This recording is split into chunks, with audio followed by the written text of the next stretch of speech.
Hello à tous et bienvenue sur le podcast Twip, ta série audio pour vivre 1000 aventures avec ton chien. 2 lundis par mois, on se retrouve pour échanger avec un ou une passionnée qui lui aussi emmène son chien partout. Dans chaque épisode, tu retrouveras des conseils, des inspirations pour te donner envie de bouger et profiter avec ton chien.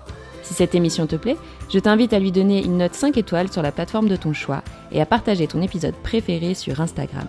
Aujourd'hui, je reçois Anthony au micro de Twip pour parler de sa dernière expédition. Un voyage d'1 mois et demi en cani-trottinette. Il a parcouru près de 1200 km attelé à ses 4 huskies pour rejoindre les plages du Mont-Saint-Michel depuis Bourg-en-Bresse. Un voyage qui lui a demandé beaucoup d'organisation et qui lui aura offert également beaucoup de liberté et de moments de partage avec ses loulous. Je te souhaite une bonne écoute. Bonjour Anthony, je suis très contente de t'avoir sur le podcast aujourd'hui. Comment vas-tu ? Bien, bonjour à toi aussi, je vais très bien. Super.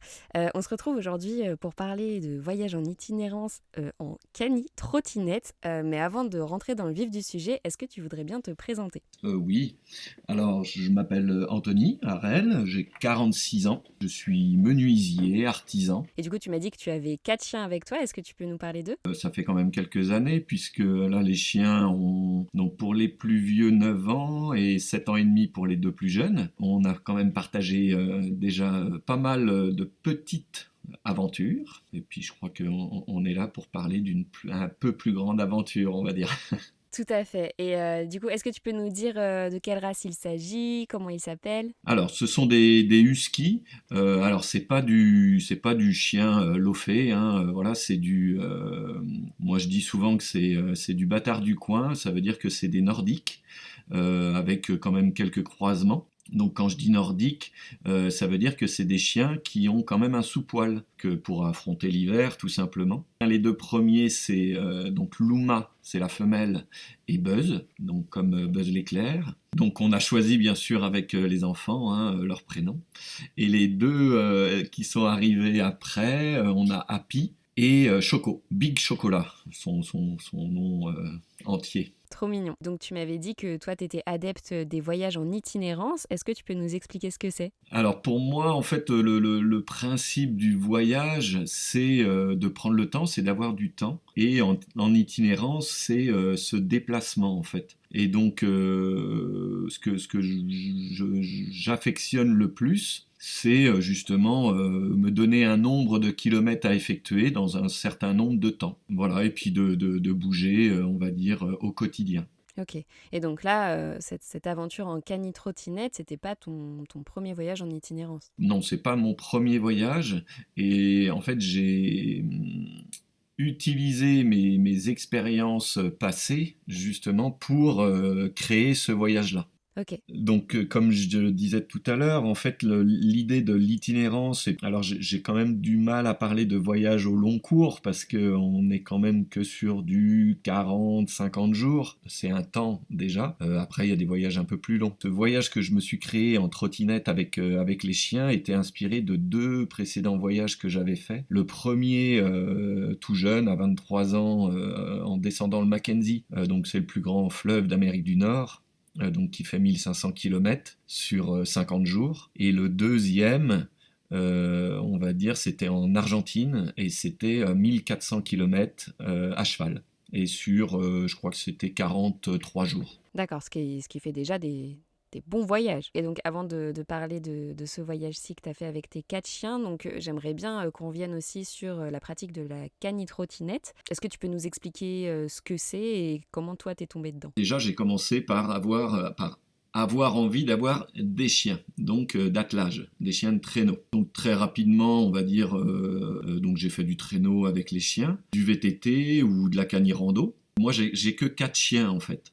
Donc il y a sur roue, on va dire, il y a le vélo, mais il y a aussi les karts à 4 roues, et il y a aussi les tricycles à 3 roues. Mais on va dire, j'affectionnais pas vraiment cette idée d'avoir quelque chose de plus large que les chiens. Donc c'est pour ça que assez rapidement, en fait, je me suis dit, la trottinette, ça colle quoi. Ce que je veux dire, on est sur 2 roues. Donc du coup, on passe là où les chiens peuvent passer. Parce que 4 chiens sur un vélo, c'est quand même assez engagé. Alors que 4 chiens sur une trottinette, ça l'est déjà un peu moins. On va dire que pour certaines personnes, ça l'est beaucoup, mais très rapidement, je me suis aperçu que la trottinette, en fait, on retrouvait toutes les sensations qu'on avait en traîneau. Donc ça veut dire l'équilibre ou la perte d'équilibre, parce qu'en traîneau, on est souvent en perte d'équilibre. Et donc, en fait, la trottinette nous permet d'avoir un pied sur la trottinette et un pied en appui. Donc ça veut dire sur le sol, et de pouvoir rebondir comme ça. Donc c'est vraiment la pratique qui, moi, s'apparente le plus au traîneau. Ok, donc c'est pour ça que c'est celle-là qui t'attirait le plus, parce que tu avais déjà une expérience du traîneau. Oui, j'avais déjà une expérience du traîneau, et puis je me disais aussi que avec mes 4 chiens, ça me dérangeait de sortir, on va dire, tout seul, et d'avoir que 2 chiens. Je préférais sortir à chaque fois avec les 4 chiens. Donc du coup, je me sentais quand même plus à l'aise avec la trottinette. Et donc j'ai trouvé, en fait, la première trottinette que j'ai eue, c'était clairement une trottinette de descente de montagne. Donc avec des grosses roues de 20 pouces, avec une articulation entre les deux. Donc c'est sûr hein, qu'il m'offrait la possibilité de passer, mais dans des endroits où franchement j'aurais jamais cru pouvoir passer, où clairement tu passes pas en vélo, parce que tu fais vite un soleil. Donc voilà, c'est comme ça que je me suis mis à la trottinette en fait. Ok, donc c'est un véhicule tout-terrain. Ah oui, là c'est vraiment du tout-terrain. Vu dans les endroits par lesquels je suis passé, oui, c'est vraiment du tout-terrain. Trop bien. Quand tu voyages comme ça, donc sur plusieurs jours, même plusieurs semaines en trottinette avec tes chiens, comment ça se présente? Parce que j'imagine que tu as quand même des bagages, tu vas pas rester debout toute la journée sur ta trottinette. Comment elle s'organise un peu cette trottinette? Ouais, c'est ça. Il y a eu toute une phase en fait de préparation de la trottinette. Donc moi, assez rapidement, sur ma première trottinette, donc qui était avec des freins à disque, je me suis aperçu qu'il y avait une problématique, c'est que en fait, si jamais il arrivait quelque chose et que par exemple, je laissais la trottinette toute seule et que les chiens décidaient de partir, le guidon s'enroulait et me coupait mes câbles. Donc du coup, je me retrouvais sans frein. Et donc ça, c'est une problématique de ne plus avoir de frein quand tu as, on va dire, des chiens d'attelage, parce que le principe, c'est de toujours, justement, gérer son attelage. Donc ça veut dire toujours pouvoir ralentir. En traîneau, par exemple, tu vas toujours mettre à avoir un pied sur le frein pour pouvoir contrôler ta distance entre toi et tes chiens. Et la problématique que tu as si tu n'as plus de frein, est que, par exemple, tu es debout sur ta trottinette, tu n'as pas beaucoup de solutions, à part descendre et puis l'avoir dans les mains. Donc très rapidement, en fait, j'ai décidé de mettre une assise sur la trottinette. Parce qu'en mettant une assise, ça te permet d'être assis et d'avoir les pieds au sol. Donc du coup, potentiellement déjà de pouvoir freiner avec tes pieds, mais aussi, par exemple, dans une pente très herbeuse, t'as beau freiner, ça glisse et t'as rien qui te retient. Alors que si t'es assis sur un siège et que t'as les 2 pieds au sol, tu peux déjà un peu freiner, mais tu as tes pieds qui retiennent, qui assurent ton équilibre. Donc la première chose que j'ai fait, c'est avoir un siège en fait sur ma trottinette. Donc ça veut dire rajouter une potence et mettre l'assise. Donc pour continuer en fait la préparation en fait de la trottinette, la potence m'a permis d'avoir un porte-bagages, de pouvoir accrocher un porte-bagages au-dessus de ma roue arrière, donc pouvoir y mettre des sacoches. Et pour augmenter en fait ce volume et la possibilité, le poids en fait de la cargaison, j'ai mis une remorque monoroue sur l'arrière. Donc avec des petites pattes de fixation, on va dire donc fabriqué maison, parce que le problème c'est qu'on a une roue de 20 pouces, donc c'est quand même, c'est grand, mais c'est pas une grande roue de VTT. Et donc du coup, j'ai réadapté des pattes qui m'ont relevé en fait le point de fixation de ma remorque. De ma remorque toujours monoroue pour pouvoir passer partout. Et la remorque m'a vraiment permis d'avoir une aisance au niveau chargement, donc en termes de poids et de volume. Quand on part comme ça sur plusieurs semaines, qu'est-ce qu'on emmène avec soi? On va dire tout naturellement un matériel de bivouac. Donc ça veut dire un réchaud, une tente aussi, une toile, une tarpe pour les chiens. Ça prend tout de suite un petit peu de volume. La toile que j'ai prise pour les chiens pesait plus lourd par exemple que ma tente, puisque on se retrouve avec des arceaux, des piquets. La toile en elle-même est relativement plus costaud et plus grande, avec des piquets aussi plus costauds pour la prise au vent. Il y a aussi le fait que j'ai 46 ans et que j'ai décidé de partir confortablement. Donc pour partir confortablement, je me suis aussi rajouté une petite table pliante et une chaise aussi.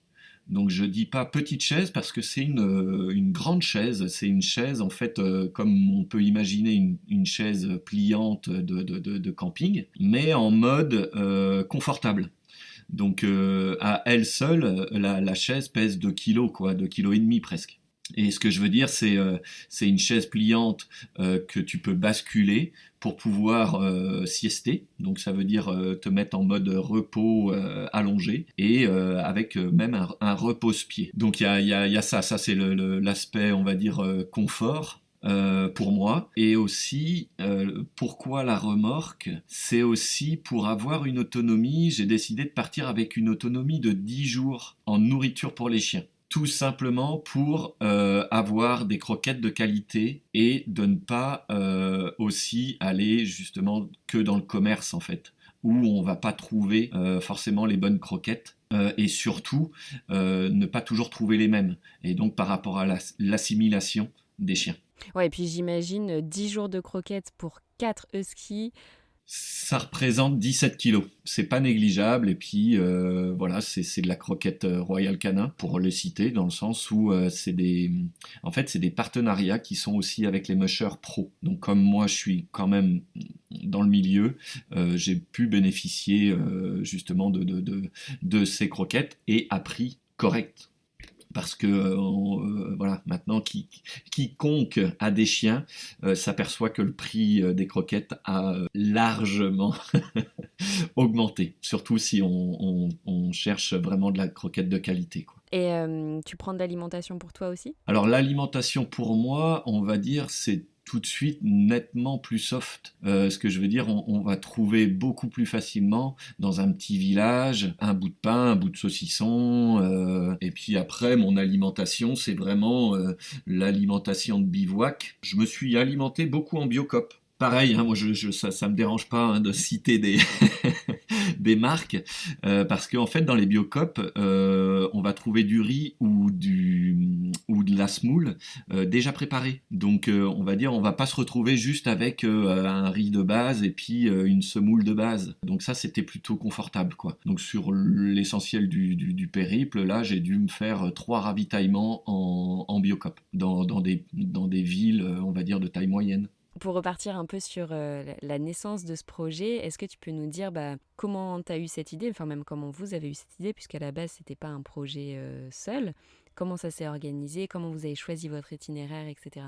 Alors, si je fais un petit peu la genèse vraiment du tout début, alors c'est vrai que moi j'ai eu cette idée-là en me disant, j'ai 4 chiens, j'ai que 4 chiens, je suis pas musher professionnel, et donc j'avais cette idée d'aventure, on va dire, de voyage d'une certaine distance. Mais assez rapidement, je me suis dit que partir en Suède ou en Norvège en plein hiver, ça allait pas le faire, quoi. Ce que je veux dire, mes 4 chiens, moi tout seul, un traîneau, le chargement, c'était pas compatible. Donc du coup, je me suis dit, je pratique, on va dire, sur roue. Je me suis dit, je reste en France et puis je me fais une petite traversée de la France. Donc j'en parle à mes copains mushers, et puis j'ai 2 copains qui m'ont dit, on a envie de venir nous aussi. Et donc du coup, voilà, on s'est dit, on se prépare on part en trottinette, on se prépare tout notre matériel là, en fin d'hiver, donc ça veut dire fin d'hiver 2022. On va dire, on a eu le bon alignement de planètes, ce que je veux dire en termes d'organisation aussi, organisation familiale, perso, au niveau du boulot, et on s'est donné 1 an pour donc préparer le matériel, la préparation des chiens, vu qu'on partait mi-mars, on va dire qu'on avait toute la saison d'hiver en termes de préparation physique. Et puis, qu'est-ce que je voulais dire d'autre ? Autrement, c'était le parcours, l'organisation du parcours. Et comment vous avez choisi ce parcours et cet itinéraire, enfin la destination ? Le parcours, donc je me suis tout simplement dit, je pars On part de chez nous, donc on est dans le Haut-Jura, à 1200 mètres d'altitude, même si on habite chacun des villages différents. Les parents de Pierre habitaient justement Journan, ce petit village de départ, donc à Bourg-en-Bresse, qui est, on va dire, à 45 minutes de chez nous. Donc l'idée c'était de s'éviter cette descente du plateau jusque dans les plaines, parce que je trouvais au niveau de l'itinéraire un peu compliqué, on serait tout de suite parti sur les routes sans vraiment pouvoir prendre des chemins. Voilà, nos chemins ici sont pas facilement praticables. On a décidé donc de partir plutôt directement de la plaine, donc de Bourg-en-Bresse. Et l'idée, moi je suis breton d'origine, donc c'était de rejoindre tout simplement la Bretagne. Et bien sûr, ne pas descendre dans le sud, parce que le sud, qui dit sud, dit déjà température plus chaude. Et le point essentiel, de toute façon, pour la réussite du projet, c'est clairement les chiens, puisque c'était eux qui nous emmenaient, donc c'était forcément, on était obligé de s'adapter à eux. Donc ça veut dire, on va dire, rester dans des températures clémentes. Aller en Bretagne, et puis le troisième copain musher est originaire de la Sarthe. Donc on passait aussi par la Sarthe voilà, pour que chacun y trouve son compte, on va dire. Et donc voilà, et puis j'ai été en charge moi de m'occuper de l'itinéraire. En gros, toute la préparation matérielle, technique, on va dire, c'est les deux copains qui s'en sont occupés. Et moi, je m'occupais de toute cette partie, on va dire, itinéraire. Ok, donc l'itinéraire, si je reprends, il part de Bourg-en-Bresse jusqu'au Mont-Saint-Michel, c'est ça ? Alors voilà, moi je suis originaire de l'Ille-et-Vilaine, mes grands-parents de Dol de Bretagne, et mon objectif principal en fait c'était d'arriver sur une plage pour pouvoir vraiment profiter de cette ouverture et de pouvoir faire courir les chiens sur une plage. Alors pas forcément de se baigner, parce que le husky, on va dire, n'est pas vraiment un chien d'eau.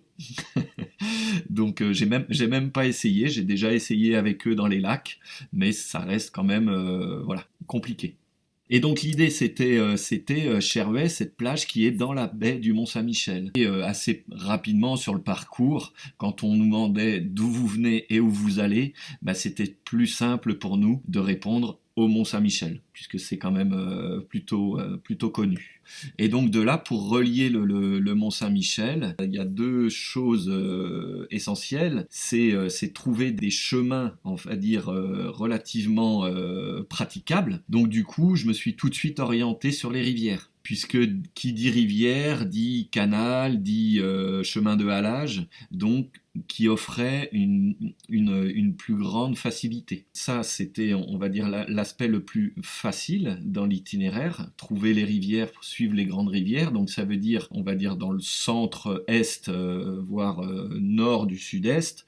Donc on a visé donc, de Bourg-en-Bresse la Saône, donc on a fait le halage de la Saône, et après de la Saône, on a eu la récupération, l'idée c'était de rejoindre la Loire. Donc la Loire, on a été de la Loire, donc de Decize à Blois. Voilà, dans mon idée, je voulais pas dépasser Blois, je voulais pas aller trop loin vers l'ouest. De toute façon, il y avait cette idée de traverser la Sarthe. J'ai quitté à Blois en direction de la Sarthe pour récupérer la Mayenne.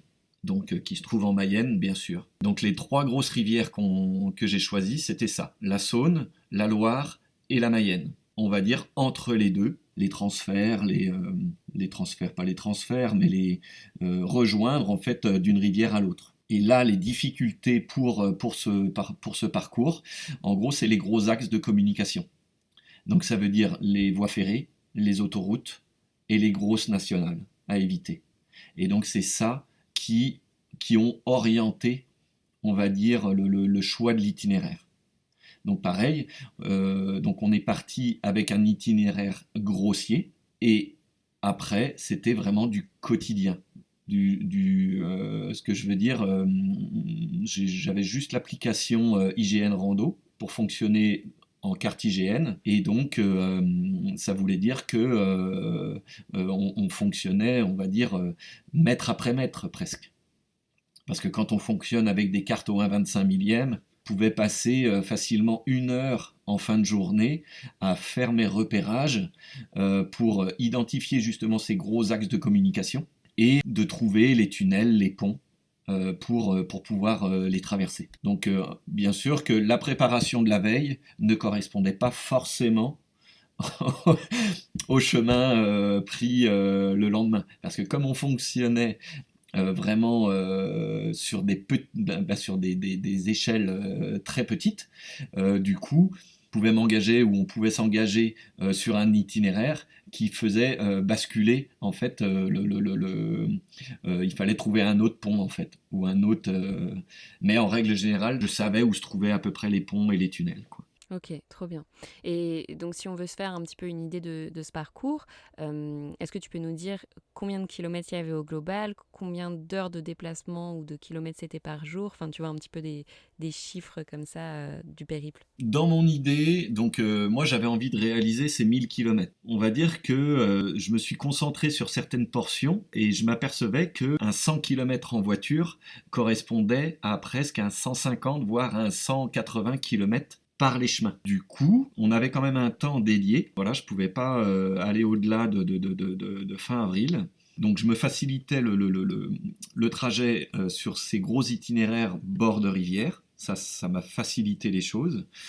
Et par contre, entre les deux, l'idée, c'était vraiment d'être au maximum sur les chemins. Donc ça veut dire éviter tout ce qui était goudron. Donc ça veut dire favoriser les forêts. Donc on s'est retrouvé dans des forêts vastes et à les traverser mais en plein milieu. Donc on a pu découvrir justement des forêts entretenues, des forêts moins entretenues. Surtout on va dire des chemins alors je vais le citer hein, mais ces chemins noirs en fait, ces chemins qui ne sont pas pratiqués en fait tout simplement. Parce que moi sur mon application rando, je les avais tous les chemins. Je pouvais décider, ben tiens, on va prendre celui-là. Sauf que celui-là, eh ben, il pouvait être avec de l'herbe haute de 30-40 cm. Ça pouvait être un chemin pratiqué par des chevaux. Donc par exemple, quand un chemin pratiqué par les chevaux dans de la terre, ça devient un bourbier. Et donc ça faisait partie de l'aventure. Ça voulait dire qu'il n'y avait pas que du chemin roulant. Il y avait des chemins réellement très chaotiques, des arbres en travers, des clôtures. Donc c'était, on va dire, de tout. Il y avait des chemins très roulants et des chemins vraiment très compliqués. Mais ça ne durait jamais. Donc même le chemin roulant ne durait pas, mais le chemin compliqué ne durait pas non plus. Ok. Et du coup, globalement, au quotidien, ça vous faisait combien de kilomètres et de temps de déplacement? Alors du coup, j'ai tout simplement calculé la distance. Donc j'étais sur ces 1000 kilomètres. Alors au début, hein, je me suis vite aperçu qu'on était plutôt sur du 1200 kilomètres. On est parti donc le 16 mars pour une arrivée maxi, on va dire le 30 avril. Donc ça voulait dire 45 jours. J'ai tout simplement calculé ces 1000 kilomètres sur 40 jours. Et ça représentait du 22 km et demi en moyenne. À ça, il fallait ajouter les pauses. On a quand même un peu besoin de pauses, ça fait du bien à tout le monde. Et donc on fonctionnait sur donc, du 3 à 4 jours de déplacement et du 1 à 2 jours de pause, qui nous amenait à une moyenne de 35 km à partir du moment où on se déplaçait. S'il y avait une journée qui faisait pas 35 km, ça voulait dire qu'il fallait faire un peu plus les jours d'après. On arrivait très facilement à 35 km. On était sur du 7 à 8 km/h.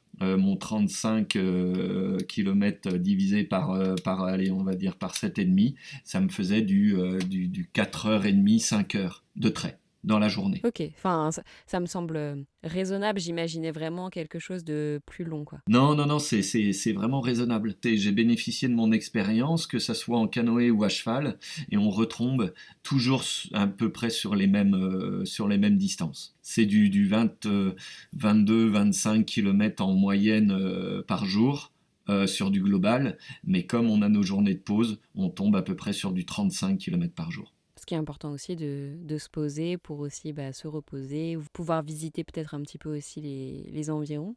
Oui, c'est ça, c'est ça. J'ai fait quelques visites quand même. J'ai pu naviguer sur la Loire, donc sur justement 2 jours de pause. J'ai pu visiter le château de Chambord, donc le parc du château de Chambord.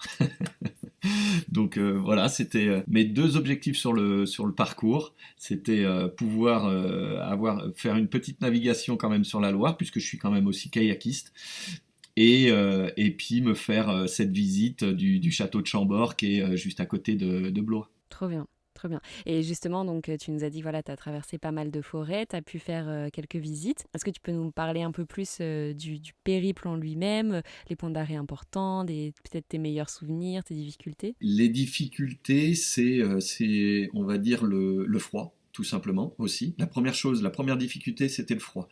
On est parti le 16 mars, on a eu des températures négatives quasiment les 15 premiers jours, dire jusqu'à moins 6 degrés. Par exemple, à Nevers, il faisait moins 6 degrés, avec des températures au petit matin, toute la matinée qui ne décollaient pas au-dessus du 0 degré. Donc c'était idéal pour les chiens. Franchement, c'était le réconfort pour les chiens parce que si on avait des températures trop chaudes, ça devenait très compliqué pour eux. Voilà, par contre, pour nous, on va dire, c'était quand même une dépense de calories importante. Pour moi, la plus grosse difficulté. Et puis après, c'est tenir dans le temps. Parce qu'une fois qu'on a fait, mine de rien, 15 jours, il faut se dire qu'il nous reste, quasiment un mois encore derrière, quoi. Il y a quelques difficultés de parcours, notamment justement des arbres, tout simplement des arbres en travers du chemin. Donc ça veut dire les contourner, ça veut dire passer par-dessus, avec une trottinette qui fait un ensemble de chargement qui fait entre 80 et 90 kg, presque 100 vraiment pleine charge. Compter la personne, hein, bien sûr, hein, sans me compter moi. Donc voilà, ça c'est les difficultés, c'est ces chemins un peu pas faciles, pas très roulants, mais c'est pas facile pour le musher. Pour les chiens, eux, c'est des... Justement, c'est impressionnant, ils passent partout. Ils passent partout. Il passe partout. Et avec une puissance de traction à faible allure qui est vraiment incroyable. Donc nous, on a juste à suivre derrière. Il faut suivre. Il faut suivre si on veut avancer. Donc ça, c'est, on va dire, les petites difficultés. Autre difficulté, oui, il y a quand même l'accès au milieu urbain. J'ai pu traverser ça essentiellement grâce à l'éducation des chiens, à leur expérience en fait. Voilà, je disais qu'ils avaient 7 ans et demi, 9 ans. Ce que je veux dire, c'est pouvoir s'arrêter à un stop. Parce que donc là, on est en mode attelage. On a un attelage qui va représenter facilement 10 mètres de longueur. En tout, hein, avec la trottinette. Mais là, ne serait-ce que l'attelage des chiens, même si on a créer nos lignes pour les raccourcir au maximum, on a quand même les chiens qui sont 5 à 6 mètres devant nous. Donc quand on arrive à un stop, à partir du moment où on dit stop au chien, et que nous, on n'a pas forcément le visuel sur la route à traverser, on est obligé de s'approcher de la route. Ça veut dire qu'on est obligé de faire confiance aux chiens, parce que eux, ils n'ont plus de retenue. Une fois qu'on a avancé la trottinette pour s'approcher, pour se mettre à côté d'eux, mais là, ils sont complètement libres. Ça veut dire que s'il se passe quoi que ce soit, ça veut dire qu'ils peuvent traverser la route. Et eux n'ont pas la notion d'une voiture qui pourrait arriver. Donc ça, c'est vraiment j'appellerais pas c'est une difficulté, mais c'est une difficulté de tension en fait. Vraiment où il faut être en connexion totale avec les chiens, avec de l'anticipation, avec voilà, faut se mettre dans cet univers-là, quoi. Là, je parle que des difficultés, hein. Et puis après, tout le reste, c'était génial. Non, ce que je veux dire, c'est génial de voir, d'être en plein cœur d'une forêt et d'avoir les chiens qui ont une énergie folle. Eux, à partir du moment où ils sentent une trace, où ils ont une piste à tracer, les 100 kilos, ils les sentent plus, hein. Eux, ils y vont. C'est leur métier, quoi. C'est leur job. C'est ce pourquoi ils ont envie de travailler. C'est vraiment, justement, je dis souvent que leur plus grande satisfaction, c'est de nous faire plaisir. chien a son caractère. On m'a déjà posé la question, j'imagine qu'avec 4 chiens, vous vous sentez en sécurité. On va dire, un chien d'attelage, un nordique, c'est pas un chien de garde. Lui, quelqu'un qui va venir vers lui en mode je te connais, t'inquiète pas, j'ai envie de te caresser, il va se mettre sur le dos et puis il va se laisser caresser. Voilà, on n'est pas sur du chien de garde. Moi, mes chiens n'ont pas aboyé pendant 40 jours. Ils n'ont absolument pas, quelqu'un qui s'approchait. Voilà, ils avaient aucune animosité, rien. Ils avaient juste envie de se faire câliner, quoi. Alors, et les moments les moins sympathiques pour eux, clairement, c'était les villes. C'était les petites villes parce que j'étais beaucoup sur eux, en hyper-vigilance tout le temps. Parce que il peut y avoir ne serait-ce qu'un vélo qu'on n'entend pas, une voiture qui arrive trop vite, parce que quand on a des voitures qui nous arrivent dans le dos, ils n'ont pas forcément conscience qu'on a des chiens devant. Ils nous prennent souvent pour un vélo. On sait tous que, ne serait-ce qu'en vélo, le voyage en vélo, toujours des véhicules qui s'approchent trop près, qui roulent trop vite. Mais parce que quand on est en voiture, même quand on a l'impression de rouler pas vite, on roule toujours trop vite de toute façon. Alors pour parler des autres bons moments, ça a été les rencontres. Les rencontres qu'on a faites et que j'ai faites tout au long du parcours. Le fait d'être avec un attelage, en soi, les gens communiquaient avec moi, ça c'est sûr, verbalement, mais au fond d'eux, ce qui les intéressait le plus, c'était réellement les chiens. Et c'était cette vision improbable, parce que quand ils se promenaient, par exemple, chez eux, donc ça veut dire, là on parle de traverser la France, donc quand ils se promenaient chez eux, c'est quelque chose qu'ils avaient tout simplement jamais vu. Pour certaines personnes, elles m'ont dit qu'ils n'avaient jamais vu un chien de traîneau en vrai. Moi, j'en frissonne même par rapport... En fait, pour raconter des rencontres, ça a été de la rencontre de 10 secondes à, on va dire, 2 jours. À passer 2 jours avec quelqu'un qui nous a accueillis chez lui. Mais cette vision, en fait, cette rencontre de 10 secondes qui m'a réellement marqué, on passait dans un quartier, dans une petite ville, et la personne sortait de chez elle, et quand elle nous a vus, elle a clairement eu son visage qui s'est illuminé avec un sourire et des yeux, c'était et quand tu te retrouves à voir la réaction d'une personne comme ça, ça fait frissonner tout simplement, quoi. Et puis après, des personnes qui viennent vraiment à ta rencontre et qui te posent tout un tas de questions parce que parce qu'elles ont envie de caresser les chiens, parce qu'elles ont envie de les prendre en photo, parce que oui, ça reste de l'exceptionnel. Et je crois que pour les personnes curieuses, ça a été plutôt bien, quoi. J'imagine. C'est vrai que c'est pas tous les jours qu'on croise un tel attelage. Non, voilà, c'est pas tous les jours. Sauf nous, chez nous, par chez nous, on va dire qu'on est dans une concentration un peu plus, quoi. Ouais, trop bien. Est-ce que tu aurais des conseils à partager aux personnes qui aimeraient justement se mettre au canitrot sans pour autant partir pour un voyage de 1000 km, mais tu vois, un petit peu appréhender cette pratique?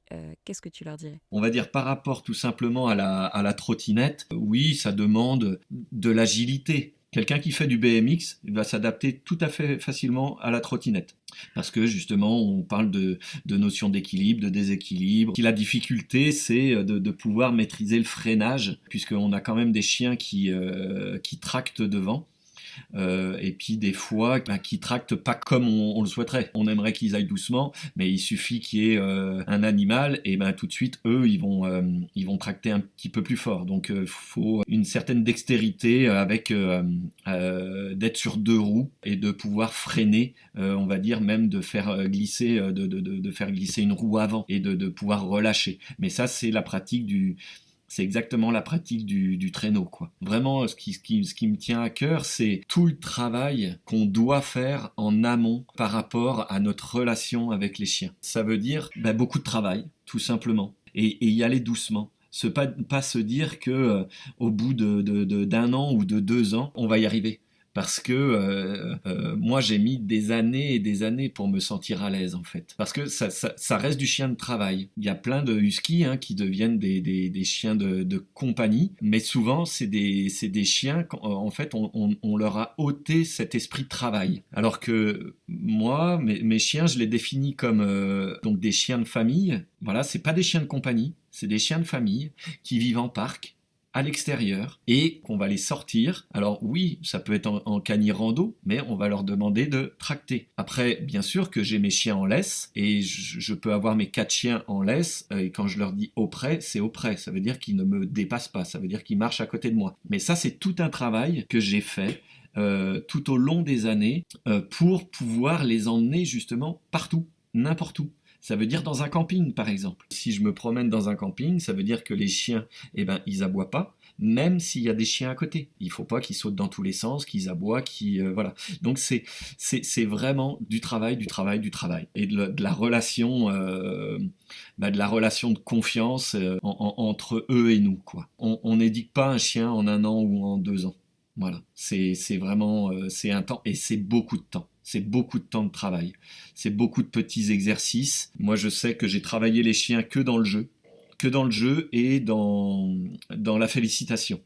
Donc pas avec de la nourriture. Parce que pour moi, c'est pareil, c'est biaisé un peu. Ils me donnent ce qu'ils veulent, en fait. C'est pas moi c'est pas parce que je leur donne de la nourriture qu'ils vont me donner quelque chose. Non, c'est que dans l'échange. La volonté de donner, en fait. Voilà, la volonté de donner. Est-ce que tu as prévu un prochain périple avec tes chiens ? Alors avec mes chiens, non. Non, parce que dans le sens où ce genre de périple, ça s'organise quand même un minima, que ça prend quand même du temps. Que c'est toute une organisation familiale par rapport au travail et tout ça. Donc aujourd'hui, il n'est pas prévu. Faire ce genre de choses sur 1 ou 2 semaines, je sentirais une forme de frustration. Donc, mais ça, c'est propre. C'est propre à moi. Après, l'idée de la continuité, je l'ai déjà. Je me verrais bien repartir du Mont-Saint-Michel et puis faire toute cette partie Normandie et puis jusqu'au nord de la France, quoi. Si jamais j'ai l'occasion, ce sera la destination. Ce sera ma destination. Super. Je pense que j'ai fait le tour de mes questions sur ce voyage en particulier. Est-ce qu'il y a des choses dont on n'aurait pas encore parlé que tu aurais aimé partager ? C'est le fait de se rencontrer. Justement dans le voyage, de se rencontrer soi-même, de prendre le temps, de s'apercevoir qu'on court beaucoup. Et c'est ça, prendre le temps, en fait. C'est s'octroyer ce genre de situation, se forcer, parce que c'est tout un engagement, et des fois c'est assez simple de rester dans son quotidien et son confort, mais sortir de son confort et de son quotidien, ça fait énormément de bien. Ça fait vraiment énormément de bien, on s'aperçoit de plein de choses, on se remet, on va dire, allez, j'aurais tendance à dire qu'on se remet un petit peu plus en équilibre avec soi-même, parce que son soi, des fois, on l'oublie un petit peu. Donc voilà, c'est un petit peu le conseil que je pourrais donner. Ne pas s'oublier et puis réaliser ses envies, en fait, même si c'est pas facile. C'est clair, mais je te rejoins à 100% là-dessus et merci de nous le rappeler. Avec plaisir. Si les personnes qui nous écoutent ont des questions à te poser, est-ce qu'elles peuvent le faire et où ça ? Alors je communique pas beaucoup. J'adore discuter, j'adore échanger en direct. Donc je dirais, on a notre page Facebook Canitrotte-Pote. Donc qui est tenu par Alexis, un des potes avec qui je suis parti dès le départ, et qui lui, on va dire, pourra me transmettre ou continuer à échanger. Voilà, donc s'il y a des personnes qui sont intéressées par rapport à la canitrottinette, par rapport aux chiens, on va dire aux chiens d'attelage, c'est avec plaisir qu'on échangera avec elles. Mais je dis on parce que voilà, ce voyage-là, je l'ai terminé tout seul, parce qu'on a chacun, tous notre partie difficultés, mais on reste vraiment en contact. Je parle de Alexis et Pierre, et on échangera vraiment avec plaisir dans ce milieu, voilà, de trottinette et puis de chiens d'attelage. Super, dans tous les cas, on mettra tous les liens en description, donc il n'y aura plus qu'à cliquer si vous avez envie donc d'échanger sur tous ces sujets. Encore merci beaucoup pour ton partage, Anthony, c'était vraiment incroyable, je crois, comme expérience, et c'était très très chouette d'avoir ton retour, donc merci pour ton temps et ce chouette partage. Eh ben, c'est gentil, je te remercie aussi, et puis je suis content d'avoir partagé. Je te dis à très bientôt. À très bientôt, merci, au revoir. Ciao. Merci beaucoup d'avoir écouté cet épisode jusqu'au bout, ça me fait très plaisir. J'espère qu'il t'a plu, et si c'est le cas, n'hésite pas à laisser une note 5 étoiles sur la plateforme de ton choix. Si tu découvres Twip en même temps que cet épisode, Twip, T-W-I-P, est une application dog-friendly qui te permet de découvrir plein de spots accessibles aux chiens en France et ailleurs. Tu peux la télécharger sur le store de ton choix, dès maintenant, elle est 100% gratuite. On propose également un guide de voyage pour avoir toutes les astuces pour emmener son chien facilement avec soi, que tu retrouveras sur notre site internet www.twip-app.com. En attendant, nous on se retrouve sur l'Instagram de Twip pour faire connaissance, et je vous dis à très bientôt.